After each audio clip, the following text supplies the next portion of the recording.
जय हिंद चाचा। हाँ जय हिंद भैया, बोलिए। अभी बिहार के ऊपर जो राजनीति हो रही है, कांग्रेस के वरिष्ठ नेता बोल रहे हैं कि बिहार का डीएनए खराब हो रखा है, और जो कि सच्चाई ये है कि बिहार में कांग्रेस के गठबंधन से ही सरकार चल रही है। क्या बोलना चाहेंगे इस पे? भैया सब सारे नेता जो है ना पगला गए, सठिया गए। कि कांग्रेस की हार जो है ना नेता लोग को जो कि अनाप शनाप बोलने पे प्रेरित कर रही है। कुछ दिन बाद आप देखिएगा बहुत से नेता लोग जो है कपड़ा उपड़ा फाड़ के बाल लहुआ झुआ बना के पगला के पागल की तरह घूमेंगे। ऐसे वैसे ही बोलते हैं। अब डीएनए का मतलब उनको पता है डीएनए क्या करते हैं, और डीएनए चेक तो उनकी है जो खराब है बढ़िया और रिजल्ट बता दिए। डॉक्टर है का? अब वो नेता है, नेतागिरी करेगी, डॉक्टरी करेंगे। तेलंगाना के मुख्यमंत्री हैं। अरे तेलंगाना के मुख्यमंत्री हो, कहीं के मुख्यमंत्री हो, वो ऐसे कैसे कह देंगे कि बिहार का डीएनए खराब है? ऐसे कैसे कह देंगे? डॉक्टर है का? अब वैज्ञानिक है जो डीएनए चेक कर रहे हैं। बोलो। एक बोल रहा है तमिलनाडु का ना, और तमिलनाडु अपने कोई महत्व नहीं रह गया। वो क्या तमिलनाडु कभी न प्रधानमंत्री नहीं बनेगा ना कुछ बनेगा, और डीएनए का बोल रहा। बिहार जो है ना present time, past time, future times में बिहार ही रहेगा। ये बिहारी है। मोदी जी को 9 सालों से जिता रहा है, 10वां आने वाला। बनारस से लेकर इस बार बिहार में मुख्यमंत्री कौन होगा? बिहारी का आने वाले चुनाव में बिहार के अंदर मुख्यमंत्री कौन सी पार्टी का होगा? नीतीश आएंगे या कोई नया चेहरा? बीजेपी का मुख्यमंत्री बिहार में भी बनेगा।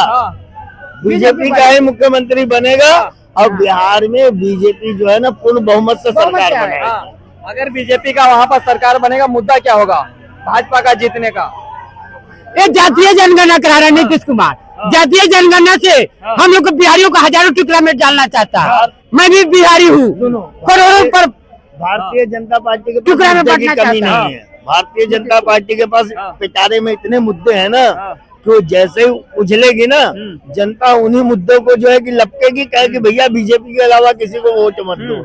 मुद्दों की कमी नहीं है भारतीय जनता पार्टी के पास। ये लोग सनातन का अपमान कर रहा है। बिहार में सरकार बदलेगी या फिर दोबारा नीतीश कुमार ही मुख्यमंत्री बनेंगे? सरकार बदलेगी वहाँ पे, क्योंकि अब ये पलटू चाचा से पूरे बिहार परेशान हो चुके हैं, इसलिए वहाँ पे एक नया चेहरा आएगा और बीजेपी का चेहरा होगा। प्रधानमंत्री के उम्मीदवार हैं पलटू चाचा, बोल रहे उन्हें। कौन प्रधानमंत्री? नीतीश कुमार जी। प्रधान गठबंधन के उनकी मानसिक स्थिति इतनी खराब होगी जो वो पलटू चाचा एक नए रोल में आए। वो कौन सा रोल है उनका? वो बन गए साइंटिस्ट। तो कैसे बन गए? उन्होंने एक नया फार्मूला निकाला जनसंख्या नियंत्रण पर, और यही फार्मूला अगर कुछ साल पहले अगर निकाल लिए होते तो ये ज्ञान दे दिए होते अपने परम मित्र लालू यादव को, तो उन्हें 9 बच्चे नहीं हुआ होता, तो उनका जनसंख्या नियंत्रण हो जाता। लेकिन दिक्कत ये है जो वो पहले नहीं निकाल पाए।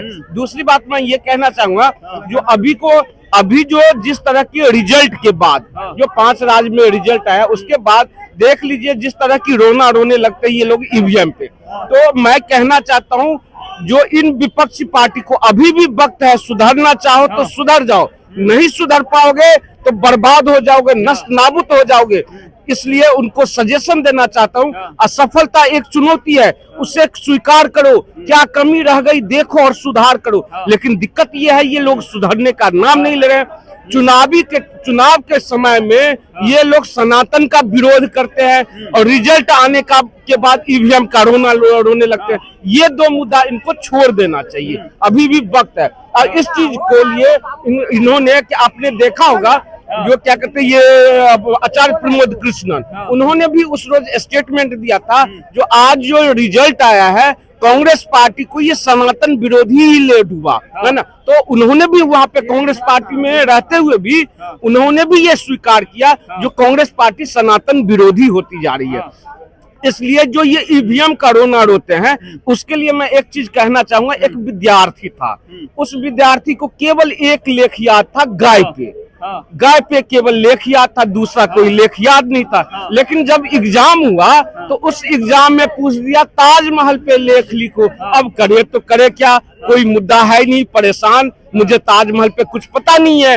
तो इन्होंने लिखना शुरू कर दिया। ताजमहल आगरा में स्थित है, ताजमहल के पीछे एक झोपड़ी है, उस झोपड़ी में एक गाय रहती है, गाय चारपाया जानवर होती है, गाय दूध देती है, समझ गए। फिर घूम के वही रिजल्ट के बाद आकर ईवीएम पे रोना लगते हैं।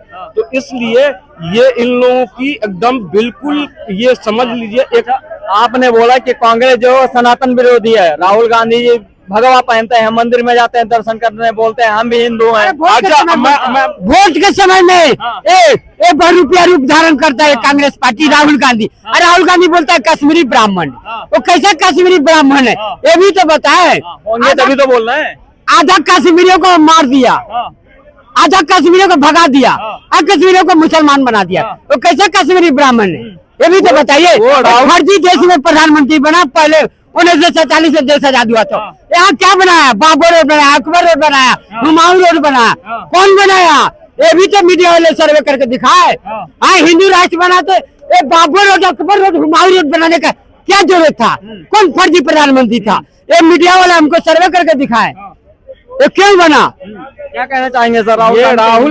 राहुल गांधी जो है हिंदू नहीं है, वो बरसाती मेढक है।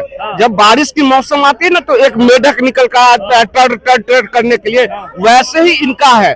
जैसे चुनावी मौसम आता है तो जनों पहन लेते हैं, जाकर मंदिर में लेट जाते हैं, कहते हैं मैं हिंदू हूँ, और उसके बाद इनका हिंदुत्व कहाँ जाता है, उसी हिंदुत्व को ये गाली देते हैं। जो और उसके बाद इनके जो अध्यक्ष है खड़गे जी, हाँ खड़गे जी जो है, खड़गे जी ने स्टेटमेंट दिया था, जो अगर दोबारा 2024 में बीजेपी की हुकूमत आ जाती है तो समझ जाना इस देश में फिर से आरएसएस और सनातन की हुकूमत आएगी। इसका मतलब तुम सनातन विरोधी हो।